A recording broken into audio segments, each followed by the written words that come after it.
चलिए बच्चों, आज की क्लास करते हैं शुरू हम लोग। आज का सेशन है वो, आज जो है इंग्लिश से जो है ग्रामर पढ़ाई जाएगी। ग्रामर का पोर्शन होगा, ठीक है। लिटरेचर के आप तक अभी तक आपको मैंने पढ़ाए थे। आज सेशन होगा आपका ग्रामर का। और ग्रामर जैसे कि हम लोग शुरुआत करते हैं ग्रामर की, तो वो पहला टॉपिक है ग्रामर का सेंटेंस। आज सेंटेंस के बारे में और पार्ट्स के बारे में बताया जाएगा आपको कि सेंटेंस क्या होता है और इसके कितने पार्ट्स होते हैं। तो जैसा कि डेफिनेशन मैंने की है, a sentence is a group of words which makes complete sense is called sentence. अर्थात सेंटेंस वो होता है ग्रुप ऑफ वर्ड्स। सेंटेंस में एक्चुअली क्या ना, बहुत सारे ग्रुप होते हैं। वर्ड्स का एक ग्रुप होता है पूरा, ठीक है। वर्ड्स के ग्रुप होते हैं और उस ग्रुप का एक मीन होना चाहिए, एक सेंस होना चाहिए, एक मतलब होना चाहिए, तभी सेंटेंस होगा। क्योंकि कई बार हम लोग देखते हैं कि सेंटेंस मतलब वर्ड्स के ग्रुप तो होते हैं, लेकिन उसमें सेंस उसका क्लियर नहीं होता है कि इसमें कहना क्या चाह रहा है। फॉर एग्जाम्पल मैं आपको बताऊं, जैसे मैंने लिखा इन the school, in the school, in the school, in the school, school में। स्कूल में क्या हमें नहीं पता, कौन स्कूल में पढ़ रहा है, कौन नहीं पढ़ रहा है, स्कूल में कौन जा रहा है, कौन नहीं जा रहा है। तो ये समझ लीजिएगा, जब इसका सेंस क्लियर नहीं है, मतलब क्लियर नहीं है, तो इसको हम सेंटेंस नहीं कहेंगे। क्यों? देखिए, वर्ड्स तो है 1 2 3 वर्ड्स तो है और वर्ड्स का एक ग्रुप है, पूरा ग्रुप बन गया, लेकिन इसका अर्थ नहीं है कोई, इसीलिए हम इसको सेंटेंस नहीं कहेंगे। Is it clear? तो फिर बात आती है सेंटेंस किसे कहेंगे। तो देखिए, इसी सेंटेंस को जो यही जो वर्ड्स हैं, इन्हीं को हम करेंगे कंप्लीट।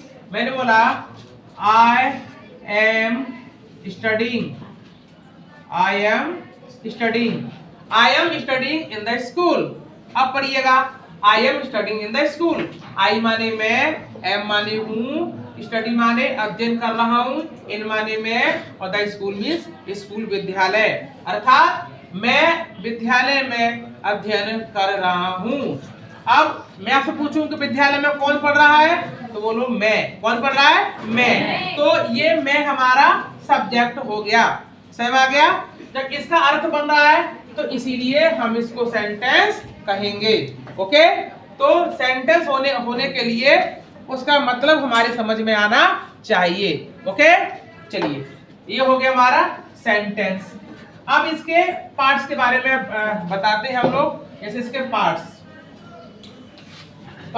देखिएगा, तो किसी भी सेंटेंस को समझने से पहले हमें उसके बारे में पता होना चाहिए कि उसमें कौन क्या क्या है, कौन सा सब्जेक्ट है, कौन सा प्रेडिकेट है, कौन सा उसमें पार्ट्स ऑफ स्पीच के जो पार्ट्स होते हैं वो हैं। अगर ये हमें पता होगा तो आई थिंक, मैं समझता हूँ कि हमें कोई प्रॉब्लम क्रिएट नहीं होगी। फॉर एग्जाम्पल देखिएगा, सेंटेंस के जो पार्ट्स होते हैं वो 2 होते हैं। कितने पार्ट्स होते हैं? 2। पहला होता है सब्जेक्ट और दूसरा होता है हमारा प्रेडिकेट। दूसरा हमारा होता है प्रेडिकेट। तो सेंटेंस के हमारे बच्चों 2 पार्ट्स होते हैं।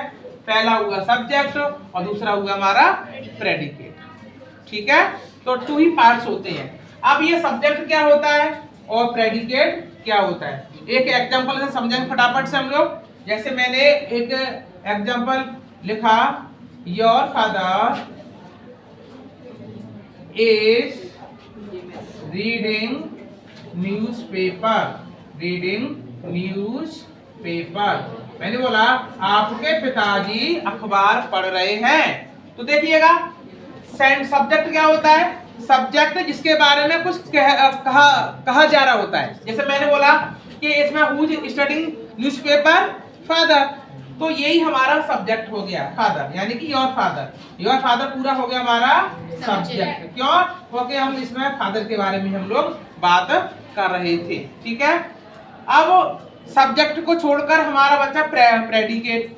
तो सब्जेक्ट को छोड़कर जितना भी हमारा पार्ट होता है वो सब हमारा प्रेडिकेट होता है।